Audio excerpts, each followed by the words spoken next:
है। हम समझ रहे हैं पूरे विश्व में 17 कंट्री हैं ऐसे जहां अग्निवीर के तरह सिलेक्शन हो रहा है। इजराइल निरहुआ जी आजमगढ़ चुनाव जीत चुके हैं और उन्हें जीतने से पहले एक अही रेजिमेंट की मांग की थी कि अगर हम चुनाव जीतते हैं तो हम मोदी सरकार से अही रेजिमेंट की मांग करते हैं। तो सर बिहार में सर आप लोग भी अही जाति से ही आते हैं, तो सर आप लोग अगर चुनाव जीतते हैं तो इससे मतलब इस मुद्दा को कितना उठाने का काम अपने कैरियर में 2 दल से विधायक रह चुके हैं, एक आरजेडी से और एक बीजेपी से। सर दोनों में कुछ आप बताना चाहेंगे कि सर आपको किस में मतलब ज़्यादा काम का मतलब आप कमी हुई कि सर अपने चुनाव सर ये जो पिछला विधानसभा चुनाव सर आप जीतने में सफल नहीं हो पाए? होटल बंद होटल में रह रहा है हैं, तो वो जनता को सुनेगा नहीं, तो सुनेगा समस्या आएगा नहीं तो निदान क्या करेगा। इसीलिए आज 2 साल हो शॉट में आपका स्वागत है। मैं श्रवण यादव। चलिए नमस्कार, मैं श्रवण यादव अपना यूट्यूब चैनल न्यूज़ शॉट में आप सबका स्वागत करते हैं। तो आज हम बात करेंगे डेहरी के पूर्व विधायक माननीय श्री सत्यनारायण सिंह यादव जी से, जो डेहरी में 2 साल के लिए ही विधायक लेकिन काफ़ी लोकप्रिय रहे और 2 साल में ही इन्होंने अपना छाप छोड़ दिया और इससे पहले ये ओबरा के भी विधायक रह चुके हैं। तो आइए हम इन्हीं से खास बातचीत करते हैं डेहरी के विकास को लेकर। आपने सर 2 साल में काफ़ी कार्य किया, जैसा कि एनीकैट पार्क है जो सर अभी आप ही के द्वारा बनाया गया पार्क है, जो एक मेला का रूप ले चुका है, और भी अन्य कई सारे पार्क बन चुके हैं। और हर जगह सर आप ही का बोर्ड देख रहे हैं, जहाँ भी हम जाते हैं गली उली घूमते हैं तो आपका बोर्ड लगा हुआ है, बन रहा है। तो सर आखिर वो कहाँ पर चूक हो गई, कहाँ पर कमी हुई कि सर अपने चुनाव सर ये जो पिछला विधानसभा चुनाव सर आप जीतने में सफल नहीं हो पाए? देखिए, कहीं ना कहीं चूक है तबे ना हारे, लेकिन जनता इतने दिन में जान गई। और कैसे आप कह रहे हैं, अनेकों ऐसा जो विधायक भी पढ़ा लिखा होना चाहिए। सिर्फ विधायक मद की राशि से क्षेत्र का विकास नहीं होता, योजनाएं हर विभाग को लाया जाता है। आप कह रहे हैं हम अपने हर वार्ड में हम पार्क बनाने का मेरा सपना था, उस पर हम आगे बढ़ चुके थे, लेकिन आज मात्र 2 पार्क दिए, वो 1 में शुरुआत किए, वो भी अधूरा है। एक ईंट नहीं जुटा। किसी गांव में चलिए 62 रोडों को स्वीकृति मैंने कराया। आज़ादी से कितने बार इलियास हुसैन इतने विकास पुरुष थे, बुधवा महुवरी में पुल नहीं बना सके थे, लेकिन मैंने वहाँ भी सैंक्शन कराया, आज काम लगा हुआ है। तो या 62 रोडों की स्वीकृति, कई एक पुल पुलिया की स्वीकृति हर विभाग से, चाहे बिजली का हो। स्टेशन रोड में जाते थे तो रोड संकीर्ण था, कोई विधायक आज तक इलियास हुसैन से लेकर के जितने हुए ध्यान नहीं दिए। मैंने पोल उसको, हम घूमते थे जनता से, मैं पैदल घूमते हुए बातें करता था, उनकी समस्याओं को सुनता था। जब तक समस्या हमारे पास आएगा नहीं तो निदान कैसे होगा। अगर हम एसी रूम में बंद रहेंगे तो हम किसी से भेंटें नहीं करेंगे। डेहरी में क्या हो रहा है, कौन भूख मर रहा है, कहाँ संकीर्ण है, कहाँ बिजली नहीं है, कैसे पता चलता। लेकिन हम ज़्यादा काम इसलिए कर पाए कि हमने रोड पर जनता की समस्याओं को सुना और तत्काल निदान करने का हमने प्रयास किया, इसलिए इतना ज़्यादा बोर्ड लगा, इतना ज़्यादा विकास हुआ। आज होटल बंद होटल में रह रहा है, तो वो जनता को सुनेगा नहीं, तो सुनेगा समस्या आएगा नहीं तो निदान क्या करेगा। इसीलिए आज 2 साल हो गए, एक जगह बोर्ड नहीं देखेंगे, एक जगह विकास का कहीं बड़ा काम नहीं देखेंगे, है ना। लेकिन सर उनका तो कहना है कि हमारे कार्यों को देखते हुए पार्टी ने मुझे औरंगाबाद जिला का भी प्रभारी बनाया गया है। अरे प्रभारी, और मैं डोर टू डोर जाने का काम कर रहा हूँ पूरे अपने विधानसभा क्षेत्र जितने भी मेरे अंतर्गत आते हैं। तो इस प्रत्यक्षं की किंग प्रमाणम जाके थाना मोड़ पर वो बाइट ऐसी लेने लगी है, और उसमें कै % लोग समर्थन करता है और कै % विरोध करता है, पता चल जाएगा। अपने मियाँ मिठू नहीं बनना चाहिए। आप जनता की राय लेकर के देख ले, आपको पता चल जाएगा कि कौन अच्छा है और कौन बुरा है। अगली चुनाव में सर आप किस प्रकार से चुनौतियाँ होगी? चुनौतियाँ कहाँ है, अब चुनौतियाँ तो अब मोदी के आगे कोई है यहाँ। चुनौती इतनी नहीं है, हम भी ओवर कॉन्फिडेंस में हो गए थे, चुनौती को जीता। हार जीत को बहुत बड़ा वोट से थोड़े हुआ है, ऐसा नहीं है बहुत मार्जिन से हार गए हैं, जनता रिजेक्ट कर दी, ऐसी बात तो नहीं है। होते रहता हार जीत। इंदिरा गांधी हारी, बहुत से बड़े सड़े सिद्दीकी साहब हार गए, हैं, कोई तुलना है? तो होते रहता है, हार जीत से नहीं है। जनता के कामों में अपना लगे रहिए। तक अपने कैरियर में 2 दल से आप विधायक रह चुके हैं, एक आरजेडी से और एक बीजेपी से। सर दोनों में कुछ आप बताना चाहेंगे कि सर आपको किस में मतलब ज़्यादा काम का मतलब आपको इससे लगा कि मतलब इसमें हम अच्छा से काम कर पा रहे हैं, पब्लिक से जुड़ पा रहे हैं दोनों पार्टियों में से? अरे अच्छा लगा तब में ना राजद छोड़ करके भाजपा में आ गए।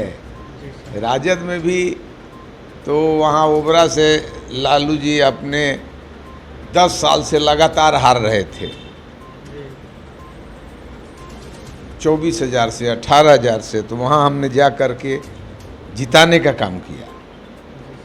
लेकिन वहाँ चूँकि पारिवारिक लोगों पर ज़्यादा ध्यान, पारिवारिक पार्टी था, मान सम्मान हम उतना हमरा भी नहीं होता था, हम जनता को भी उतना काम नहीं कर पा रहे थे। तो यहाँ उससे बेटर लगा, इसलिए आए। मतलब सर बीजेपी में सेफ फील कर रहे हैं पहले का हाँ, अपेक्षा? पहले ने बीजेपी ही ऐसी एक पार्टी है जो अपना हित नहीं, अपने परिवार का हित नहीं, सर्वप्रथम देश हित में बात करती है। तो देश, यही एक पार्टी है जो देश को प्राथमिकता देती है, देश हित की बात करती है। तो देश है तब ना हम हैं। जी सर। इसलिए देश की भावना दिल में जगा, जी सर। तो हमने भाजपा ज्वाइन कर लिया। अभी सर भाजपा को लेकर पूरे देश में एक विरोध प्रदर्शन किया जा रहा है अग्निवीर को लेकर। ये सर छात्रों का कहना है कि हम लोग का 4 साल में कैरियर बर्बाद हो जाएगा। तो सर इस पर आपकी क्या प्रतिक्रिया, मतलब ये किस तरह से आप इसे देख रहे हैं? देखिए, नेताओं के द्वारा नौजवानों को दिग्भ्रमित किया जा रहा है, पगलाया जा रहा है, और इसमें नौजवान कम, नेता ज़्यादा इंटर कर गए हैं। जिसमें पकड़ाया भी है कि वह किसी दल का करता है तोड़ फोड़ में, अग्नि लगाने में।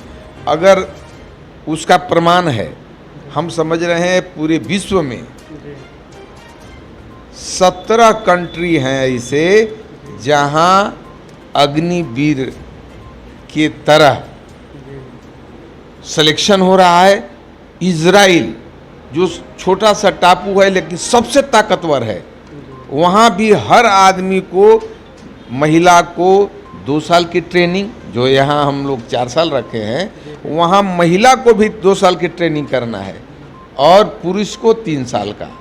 और वही ट्रेनिंग दे करके यही अग्निवीर के माध्यम से विश्व का सबसे ताकतवर है। तो जैसे देश चल रहा है चलने दें, वैसा मोदी जी नहीं है। कुछ नया करे उसके लिए मोदी जी हैं। देश पहले पाकिस्तान से भी डरता है, वैसे देश को मोदी जी रखना नहीं चाहते हैं। अब चाइना भी डर रहा है, आने वाले दिनों में अमेरिका भी डरे, वैसा देश बनाने के लिए मोदी जी के बताए हुए अग्निवीर की बहाली करनी होगी। और अगर मान लिया कि नौजवानों में, नौजवान की यहाँ आबादी 50% से एबव है, अगर लोग खिसिया जाता तो आजमगढ़ और रामपुर में हमारी जीत होती। ई नेताओं के द्वारा, राजद हो, समाजवादी हो, कम्युनिस्ट हो, कांग्रेस हो, के द्वारा दिग्भ्रमित किया जा रहा है। जनता में दिग्भ्रमण नहीं है। अभी तक 57,000 लोग अप्लाई कर दिया, आज ही पेपर में दिया था, 57,000 अप्लाई कर दिया कि हम अग्निवीर का ट्रेनिंग लेंगे। और कहाँ उसमें है कि से अग्निवीर 4 साल है? नहीं, जितना हमको रिक्वायरमेंट है उतना हम रखेंगे फोर्स आजीवन के लिए, 4 साल के लिए नहीं। उसमें से 25% हम रखेंगे, लेकिन देश के सब नौजवान को हम ट्रेनिंग दे देंगे कि अगर कभी आपातकाल में स्थिति हुआ, गृह युद्ध हुआ, अपनी सुरक्षा आप स्वयं कर सकें। ये तो ट्रेनिंग कर। अब जाइएगा कहीं अप्रेंटिस कर रहा है फैक्ट्री में, तो कहेगा कि हमारा नौकरी दीजिए, कि आपको ट्रेंड कर रहा है कि कहीं जा कर के आप कमा खा सकते हैं। तो ट्रेनिंग दे रहा है मुफ्त में, पैसा भी दे रहा है उसमें मुफ्त में। क्यों? देश हित के लिए, कि कभी भी जरूरत अगर बॉर्डर पर पड़े तो जा कर के हम, ये नौजवान जितना कंप्यूटर चलाएगा बुढ़वन चलाएगा। अब लड़ाई कोनो लाठी भाला और राइफल वाला होगा, अब ड्रोन से हम जहाज से हमला होगा तो उस तेज कौन बुद्धि में आएगा? सबसे तेज आएगा वो 17 साल से लेकर के 21 साल वाला में। सर अब जैसा कि आपने और सब देशों का अपेक्षा भारत से तुलना की है, तो जिन जिन अब देशों को आप नाम लिया जिन्होंने, वो सर ऑलरेडी वो विकसित देश हैं। हाँ। और जैसा कि जान रहे कि भारत एक मतलब ये अभी जिस तरह से रोजगार को लेकर जूझ रहा है, और 4 साल की रोजगार मिल रहा है, और 4 साल बाद उसका रोजगार जब छीन जाएगा, फिर सर उसके बाद वो क्या करेंगे? हाँ, फिर भी आप भी इस पर थोड़ा सा गौर से ध्यान दीजिए। जितना हमको रोजगार देना है, फोर्स में एम्प्लॉयमेंट की ज़रूरत है, जितना आ जाए उतना हम रखेंगे। 25% अब रखने के बाद की है। 25% से पूरा हो जाएगा वो जितना रिक्वायरमेंट है। हर साल बहाली न लेंगे, 4 बार बहाली लेंगे, उतना हम रखेंगे। लेकिन और लोगों को भी हम ट्रेनिंग देंगे कि ज़रूरत पड़े तो उन लोग को रोड पर भूखे नहीं मरे, कहीं जा कर के वो अपना कमा कर सकता है, अपना रोजगार कर सकता है। कहीं बिहार सरकार में, यूपी के सरकार में, स्टेट गवर्नमेंट में उसका ज़रूरत हो, बैंक में हो, ज़्यादातर सर जब बैठेगा नहीं, क्योंकि उसके अंदर हुनर, उसके अंदर स्किल डेवलप हो जाएगा, उसको हर जगह से डिमांड आएगा, वो भूखे मरेगा नहीं। आज जो रोड पर है, जब आपके अंदर स्किल आ जाएगा, देशभक्ति आ जाएगा, ईमानदारी आ जाएगा, तो आपका काम की कमी है। अब तक यही देखा गया है कि जिस तरह से जब लोग रिटायर होते हैं तो उन्हें मतलब वेल मेंटेन वाला जॉब नहीं दिया जाता है, या तो सिक्योरिटी गार्ड कहीं बनते हैं, या फिर इसी टाइप में 5 या 10 हज़ार का छोटा मोटा उन्हें जॉब दिया जाता है। 5,000 10,000 तो नहीं, इसकी सर क्या गारंटी है कि अगर वो 4 साल बाद रिटायर होते हैं तो उन्हें एक अच्छा गुड जॉब प्रेफर किया जाएगा? अब ये यूपी सरकार है कि हमारे यहाँ जो एम्प्लॉयमेंट में है, जितने बीजेपी गवर्नमेंट है स्टेट में, हर जगह अपने स्टेट गवर्नमेंट में भी उन लोग को पैरिटी देगा। सेफ के जवान के 5,000 मिलता है। नहीं, जो सर मतलब रिटायर वहाँ से होकर आते हैं, जो देखते हैं कि एटीएम के बॉडीगार्ड जो बन गए या कुछ ऐसे ही रिटायर होके आते हैं, रिटायर होने के बाद, तो वही हाल 4 साल के बाद जो इन लोग का होगा, तो लोग यही अंदर लगा रहे हैं, आशा कर रहे हैं कि हम लोग का भी यही हाल ना हो जाए। ना, इन लोग के हाल वो नहीं है, वो सब काम करने में असमर्थ हो जाता है, तब न गाट करता है। इनके अंदर हम स्किल, माने उनके जगह हम उनको हुनरमंद बना देंगे कि कहीं अपना भी काम करके कमा सकते हैं, कहीं काम करेंगे तो अच्छे सर्विस में उनको पैरिटी हम देंगे, पैरिटी उनको मिलेगा। हर जगह 5-10% जो ग्रेस नहीं मिलता है, बढ़िया से बढ़िया डॉक्टर बने, इंजीनियर बने, कंप्यूटर के मास्टर बने, वैसा काम करेंगे। ये दिग्भ्रमित कर रहा है।